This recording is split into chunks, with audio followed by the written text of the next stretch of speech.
ये जी Firozpur road underpass से गुजर रहे हैं हम लोग। और ये है जी गौसे आजम रहमतुल्लाह ताला अलैह रोड, वारस रोड भी बोलते हैं इसे अंडरपास। और ये हम लोग अल्हम्दुलिल्लाह रवां दवा हैं।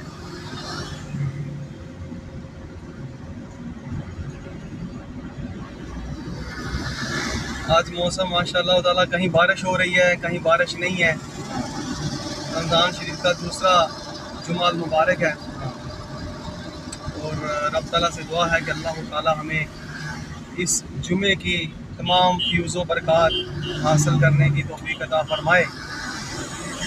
और रब ताला हमारे तमाम कबीरा सगीरा गुनाहों को मुआफ़ फ़रमाए। आमीन या रब्बुल आलमीन।